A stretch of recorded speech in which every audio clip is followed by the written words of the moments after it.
que esperó durante largo tiempo. Y una de las responsables también de que esto se concrete es la directora de posgrado, Jimena Súa. Siempre decía, ¿cuándo se va a hacer un espacio institucional donde se pueden encontrar distintas visiones respecto a lo que es la educación? Pero a partir de las voces de los profesores. Entonces, ¿cuál es el sentido que tiene abrir este espacio que va a ser permanente? Esa es nuestra voluntad. Primero, relevar que esta institución es una universidad plural, es una universidad diversa, donde las distintas visiones del mundo se encuentran. Y eso es lo que nos pidió en su misión este caballero que está atrás, que es don Andrés Bello. Entonces, las múltiples miradas son bienvenidas. Relevar la voz de los profesores, la voz nuestra, cómo nosotros nos encontramos y compartimos y somos capaces de construir comunidades de aprendizaje y comunidades de práctica. Tenemos que esa reflexión sobre la práctica en un momento traducirla en escritos pequeños. Nosotros vamos a tratar de poner pestañas aquí para que ustedes, a partir de sus experiencias reflexivas, las instalen y las compartan.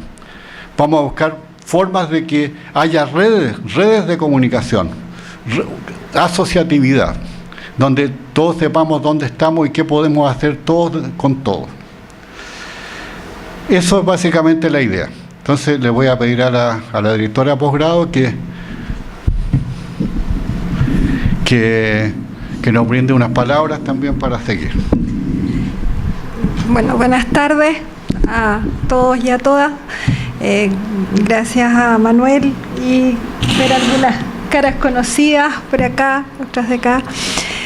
La verdad es que efectivamente esta es la idea de un seminario permanente donde la comunidad del magíster pueda discutir y debatir temas atingentes a los que ustedes están hoy día estudiando, reflexionando, investigando, tiene que ver también con no solo una vieja idea de la universidad respecto de que la Universidad de Chile piensa a Chile, sino que también con un mandato especial que la Facultad de Ciencias Sociales debe hacer y en su labor y en su misión respecto de el formar tanto a nivel de pregrado como de posgrado a graduados y profesionales que desarrollen, discuten tanto en lo macro como en lo micro, como decía por ahí alguien, respecto de las políticas públicas.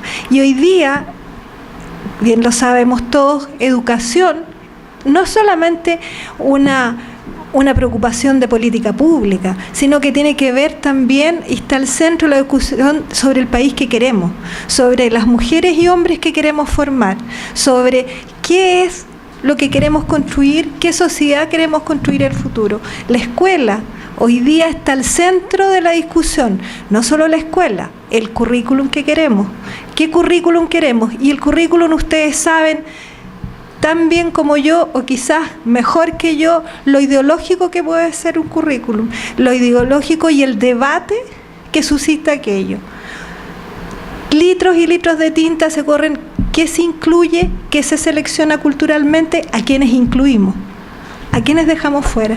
En ese sentido, establecer un seminario permanente de discusión sobre las tesis que se han desarrollado en el programa, sobre lo que ustedes están trabajando e investigando, también es un deber, es hoy día también una necesidad, y una necesidad porque, tal como lo decía el profesor Silva, aquí hoy todos opinan de educación, y está bien, porque la educación es un derecho de todos y de todas, pero también la voz de los profesores, la voz de los profesionales que están en educación, que están en las escuelas, hospitales o en las otras escuelas, se escucha poco. Y en ese sentido es interesante el inaugurar este seminario permanente, debatiendo respecto de eso, comunicando y estableciéndonos como una red en la cual podamos no solo saber lo que hace el otro, sino que también llegar a puntos de encuentro con los otros.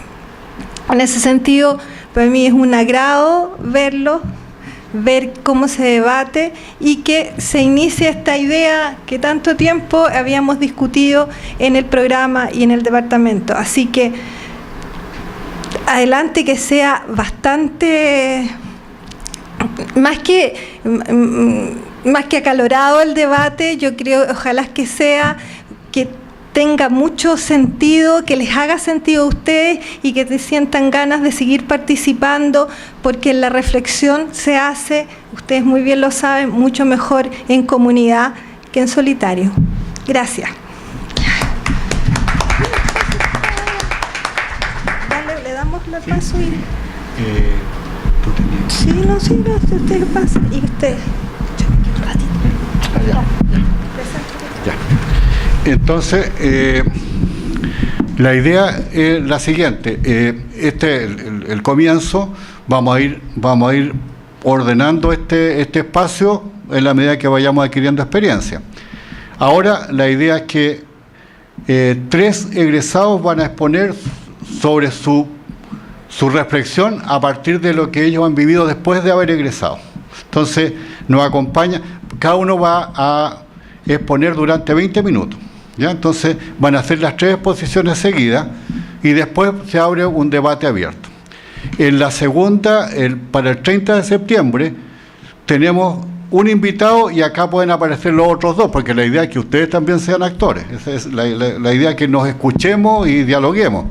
El próximo martes 30 nos va a acompañar el profesor egresado del programa, Jorge Zubicueta, que es director del Liceo Manuel de Salas. Es uno de los 3 que va a exponer.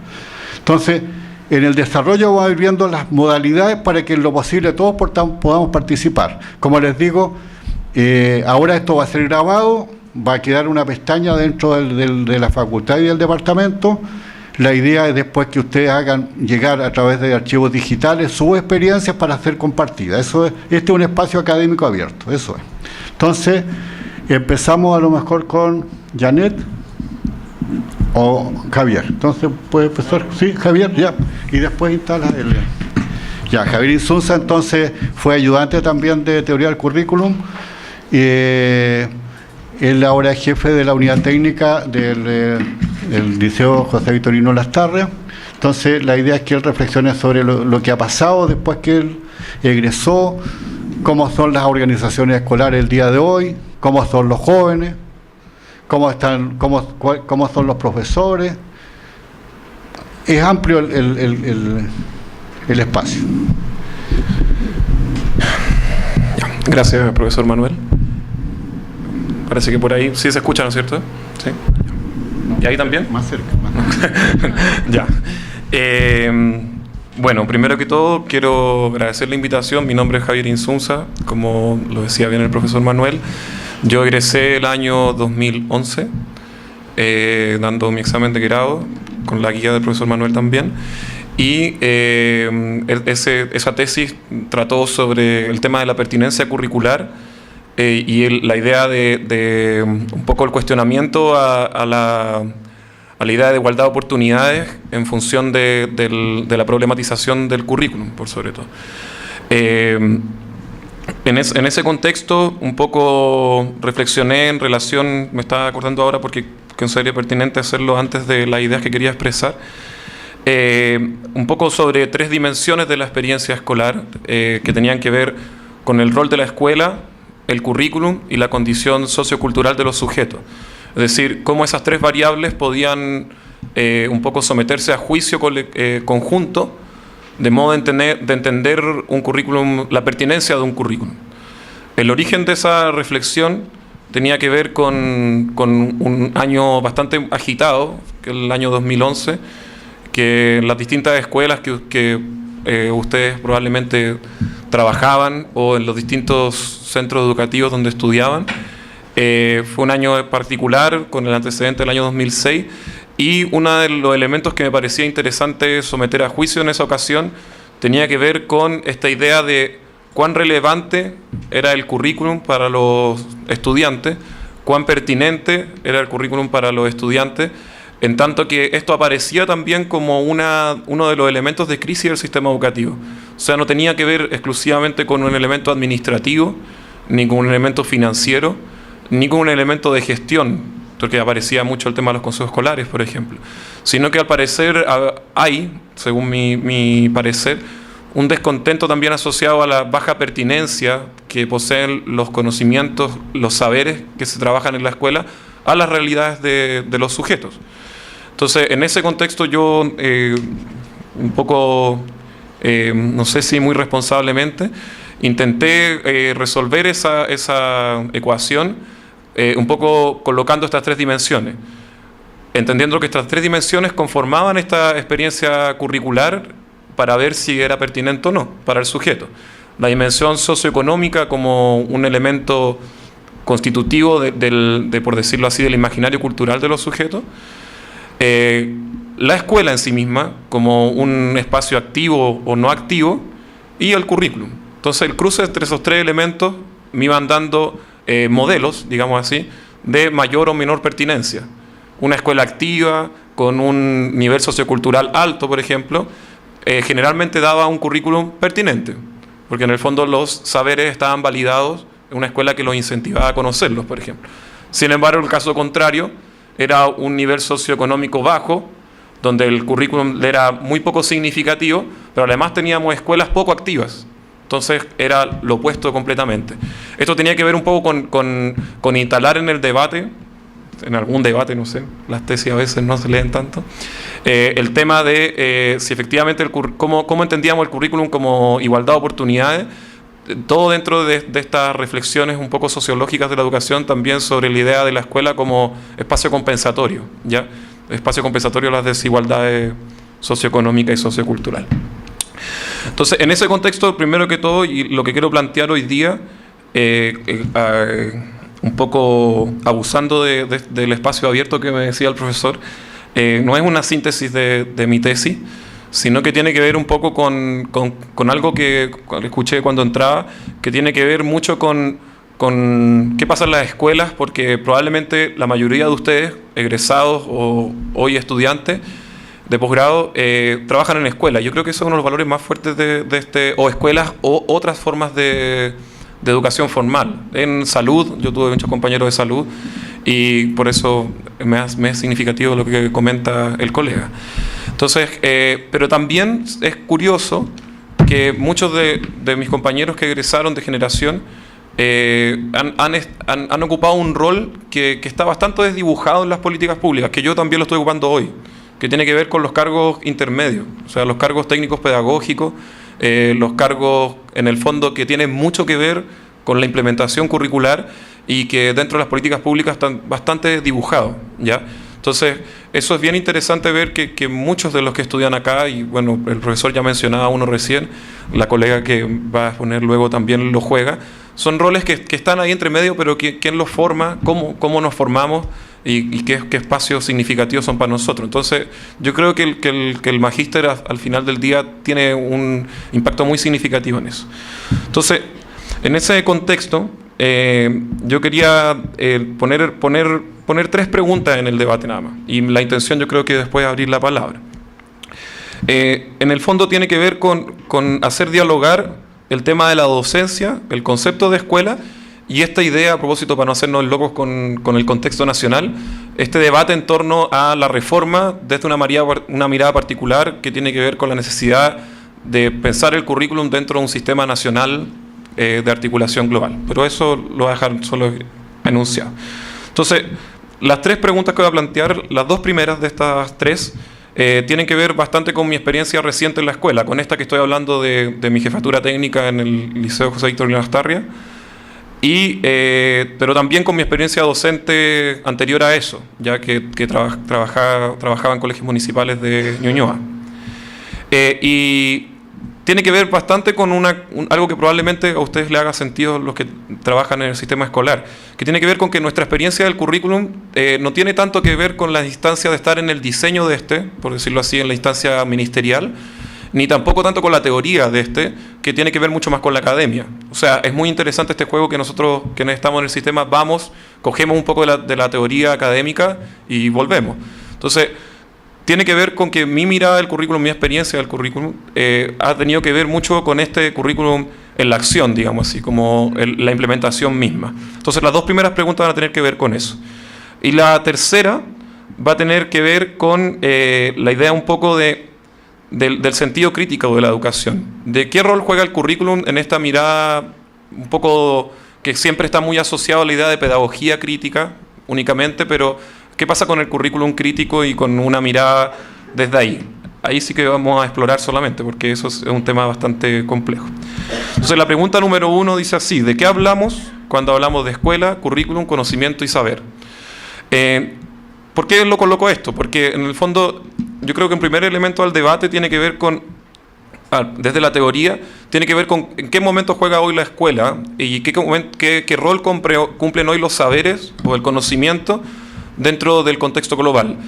Un autor que a mí me ha ayudado mucho en ese sentido es Marco Raúl Mejía, pedagogo colombiano, que él, con varios más por supuesto, pero él que me tocó leer, digámoslo así, él plantea la concepción del capitalismo cognitivo, en cuanto a entender que el patrón de acumulación actual estaría bastante, o sea, le otorgaría una alta relevancia al rol del conocimiento como una mercancía altamente valorada, ¿no es cierto? O sea, en el fondo el rol productivo podría estar siendo reemplazado por una valoración mercantil de los saberes y, por tanto, la educación hoy aparece como el principal elemento de movilidad social, de expectativas, de avance, etcétera. Entonces, parece ser que en ese contexto, y aquí está uno de los debates que es siempre interesante visitar, esta idea de la sociedad de la información y la información disponible y cuánto de eso se transforma en una sociedad del conocimiento. Pero así también esa transición entendida como el rol que hoy juega la comunicación, como en el fondo la transmisión de la información y también el aprendizaje. Es decir, parece muy curioso, y eso me di cuenta después cuando iba reflexionando, que en esta etapa, así bien macro, bien así analítica, el conocimiento, que antes era visto súper transparentemente como un hito de liberación, hoy día puede ser un hito utilitario en función de una posición socioeconómica futura. Entonces, parece que la escuela ahí juega un complejo y el currículum mucho más, en tanto como el patrón del conocimiento, digámoslo así. Entonces, en cuanto a que el conocimiento hoy se valora de una manera distinta. Y es por eso que en el fondo Bourdieu no hace tanto sentido, es por eso que la teoría de los capitales de Bourdieu aparece con tanto énfasis en todo nuestro análisis y a veces, y a quienes están actualmente, parece que están en esta ala, los que están actualmente en el magíster, les puede parecer incluso repetitivo, ¿no es cierto? Porque es la base es el puntapié inicial de muchos análisis de los profesores que por lo menos yo trabajé en el currículum, que hay algunos que se mantienen, y no es menor. O sea, en el fondo, efectivamente esta teoría de los capitales y particularmente de la emergencia del capital cultural está hablando un poco de eso. O sea, cuando nosotros nos sometemos al juego, que él también lo refleja así, nuestra valoración de los capitales es mucho mayor cuando este es validado y cuando no lo es. Entonces, en ese sentido, parece ser que esta vieja idea de en el fondo, la separación entre la fuerza del trabajo, la fuerza política y la fuerza del intelecto un poco pierde mayor sentido, como que no existiese ninguno de esos tres espacios como espacio de liberación. Y en el fondo existe una integración subjetiva que en el fondo empieza a valorar lo inmaterial de una manera también mercantil. Entonces yo creo que ese es un problema mayor para el currículum, o sea, y sobre todo para el currículum crítico. Entonces, ¿qué pasa ahí con el tema de la escuela como un espacio de liberación? Eso lo dejo planteado desde mi perspectiva personal. Yo creo que ahí hay un tema crucial también para el estudio del currículum, que tiene que ver con otra cosa que un problema que yo he intentado resolver a posterior de la salida del magíster, que me lo planteó incluso un sociólogo, el investigador Christian Beley, que él me mencionaba una vez en una conversación, me decía, ojo con el pancurriculismo, ¿ya? O sea, que en el fondo muchas veces quienes nos interesa el currículum empezamos a ver como que todo es currículum. Entonces, en la escuela está todo permeado por el currículum y existen tantas definiciones de currículum como tantas cosas pasan en la escuela. Entonces, lo importante y relevante número uno es que eso es una forma, ya esto ya no se escucha, ¿no es cierto? ¿Sí? Ya, eso es una forma de aprender la realidad Sin embargo, también eso muchas veces, desde mi mirada, y para quienes estamos en la escuela, nos puede producir una suerte de esquizofrenia, digámoslo así. O sea, como que el currículum oculto, el nulo, el explícito, el implícito, ¿cuál de eso es el que tenemos que trabajar en la escuela? ¿Podemos manejar el currículum oculto? O en verdad nunca es manejable porque es oculto. ¿Qué hacemos con el currículum nulo? O sea, ¿introducimos los elementos que no son seleccionados? ¿Cómo lo introducimos si hay un currículum formal? O sea, también puede producir un fenómeno que yo creo que hay que resolver cuando uno está en la escuela, o sea, con la implementación del currículum. O sea, tener conciencia de ese hecho, yo creo que es necesario para el diálogo académico. O sea, es decir, entender que las distinciones curriculares son necesarias, sin embargo, también es necesario en un minuto elegir un lugar donde pararse. Entonces, en ese contexto, yo creo que hay que tomar dos definiciones clave. Una que aprendí aquí, que siempre la repito, es que es esa idea del pancurriculismo, que no sé si es el mejor concepto, pero me pareció interesante, tiene que ver con, primero, entender al currículum como el principal mediador de la experiencia escolar. Esa es una definición que yo creo que es crucial. Pero, releyéndola, yo creo que es interesante entenderlo como el principal mediador, pero no el único mediador, ¿ya?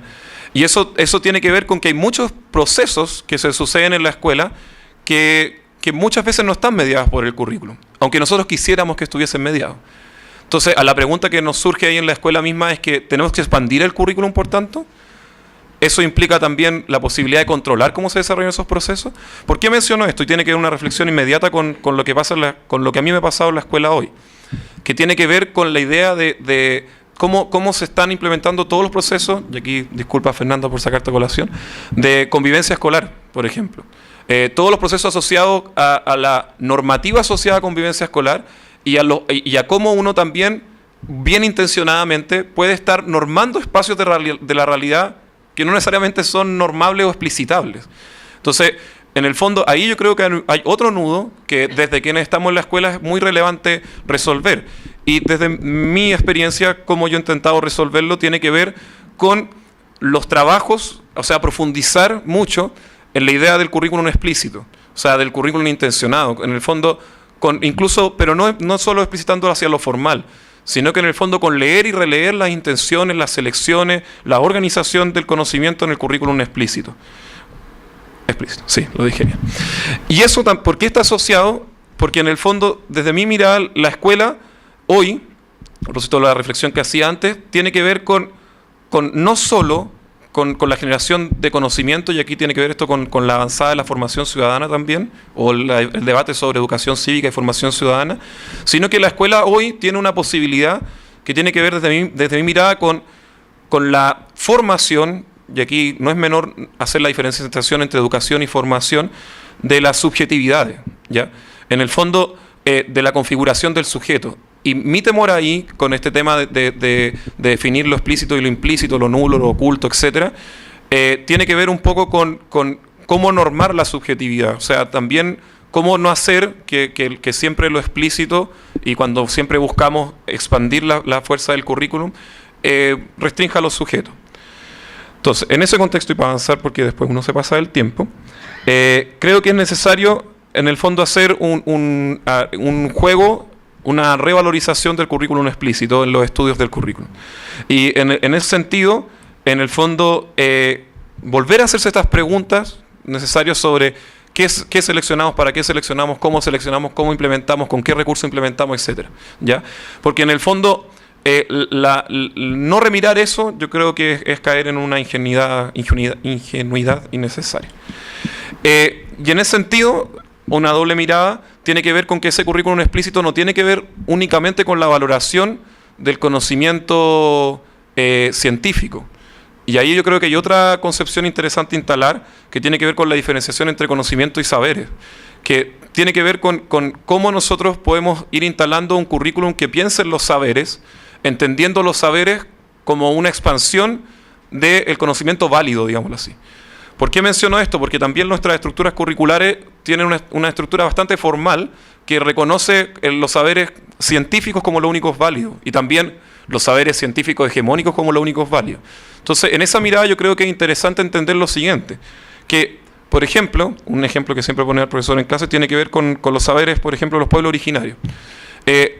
Un debate constante es entender si bien no es un conocimiento científico, ¿ya? Y esto tiene que ver con el rol de las comunidades que más adelante lo va a retomar, es un saber formalmente constituido también, para esa comunidad y para esa cultura, ¿ya?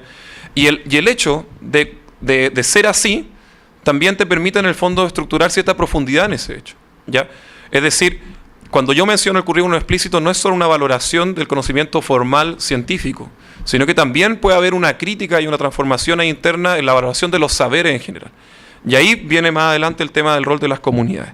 Entonces, en ese sentido yo creo que es muy importante volver a posicionar el tema del estudio del currículum explícito. La segunda pregunta: ¿en qué medida, creo yo, todos tenemos conciencia del estado actual de los procesos de implementación del currículum interior del sistema escolar? Yo creo que esta es una pregunta que todos nos hacemos cuando estamos en la escuela, pero que poco nos hacemos cuando estamos estudiando. Y yo también caí en eso cuando hice el magíster.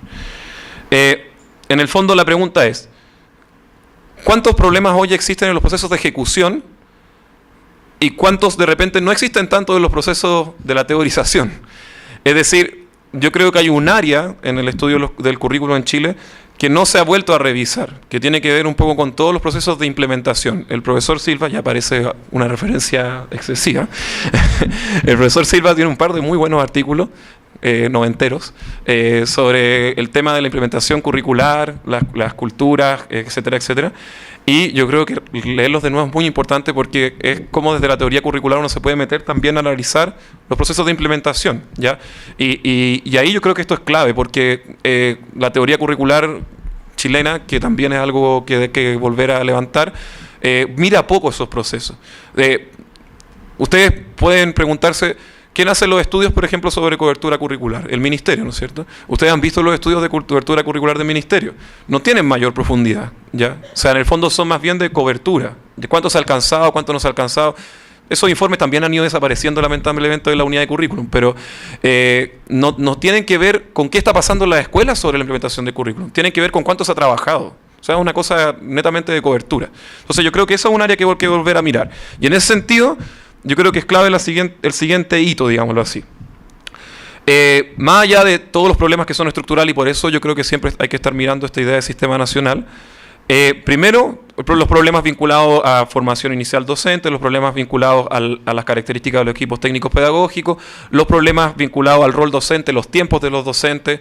Hoy está muy en boga ese tema y es muy necesario que siga estando en boga. Tiene que ver con la opinión, la democratización interna, etcétera, etcétera, etcétera. Porque, ¿por qué digo que esto es tan relevante? Porque las intenciones curriculares incluso de la reforma post-97 y etcétera, etcétera, si uno lee las bases, uno podría estar bastante de acuerdo en muchas cosas. Y de hecho hay una intención de superación de la reforma del 60 en cuanto a esta idea de traspasar de un conductismo, si queremos hacer así bien blanco y negro, un conductismo tecnológico a una idea mucho más constructivista, etcétera, etcétera, ¿no es cierto? Incluso cognitivista aparece mucho esto, y aparece eso también en nuestras formaciones iniciales. Sin embargo, si uno se va a la implementación, el problema es que la implementación tecnológica lineal sigue estando, ¿ya? En el fondo hay una configuración de los objetivos de una manera distinta, sin embargo, la lógica de conocimiento, o sea, actividad, recurso, estímulo, evaluación, sigue estando de la misma manera. Entonces, al parecer, y eso es una cosa que yo creo que habría que estudiar en mucha más profundidad, la implementación tecnológica del currículum sigue estando muy presente en la escuela. Esa es mi mirada, y es lo que he podido ver en los últimos años.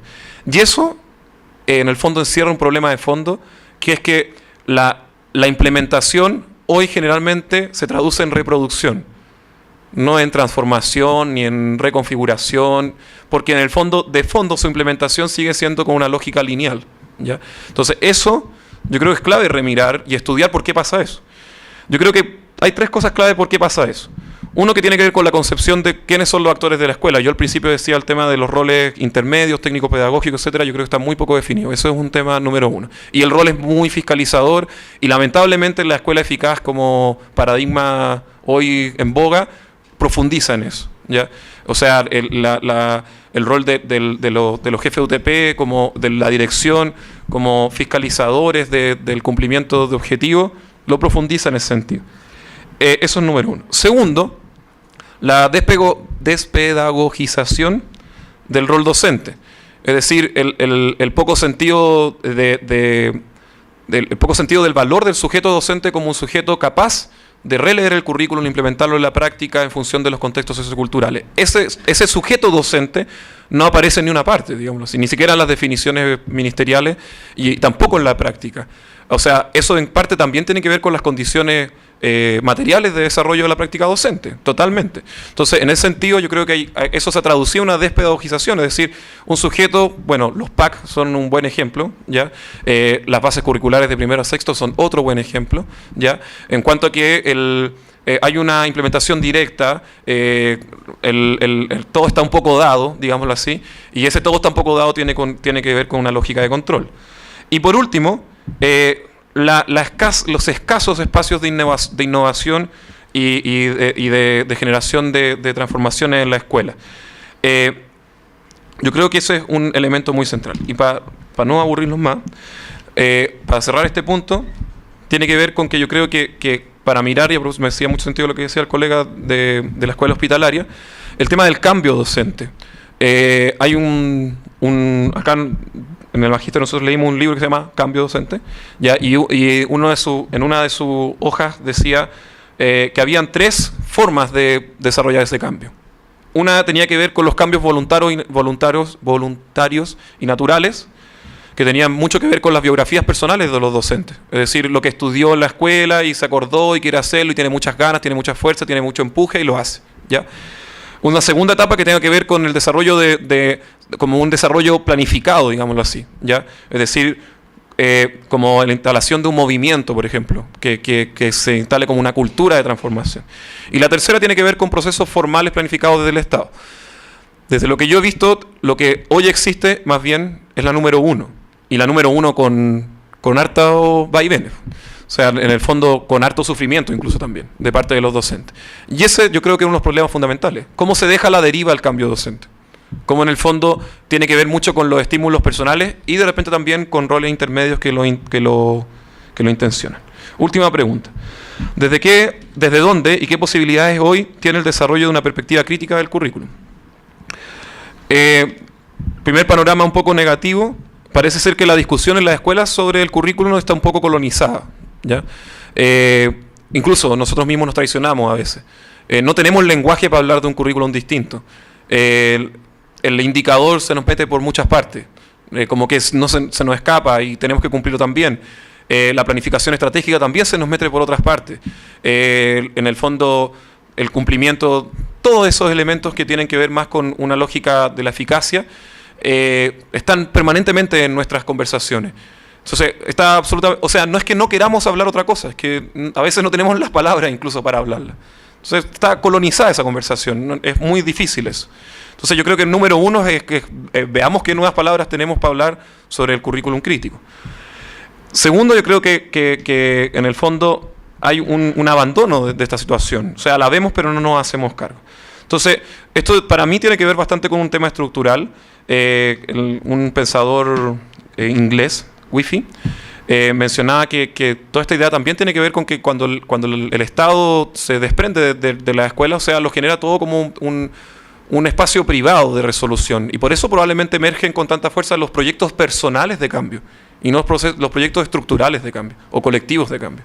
Es decir, la privatización no es solo una privatización mercantil, sino que también, al parecer, es una privatización del ejercicio de la docencia también. O sea, como que estamos enclaustrados en nosotros mismos. Entonces, en eso se genera, por tanto, una mirada lineal, vertical, con una alta fidelidad, a propósito del artículo del profesor, una mirada altamente positivista de la implementación académica, que para mí eso es un nudo muy interesante que tiene que ver con que una de las transformaciones, yo creo que tiene que ver con esto de instalar la idea de saberes, número 1, y segundo, hacer relecturas del conocimiento académico. O sea, el conocimiento científico que enseñamos en la escuela está altamente superado en muchas discusiones, o sea, y eso también es transformador y es crítico. Y segundo, una constante instalación del cognitivismo y el constructivismo como un medio y no como un fin. O sea, en el fondo como una herramienta para alcanzar el mismo contenido tecnológico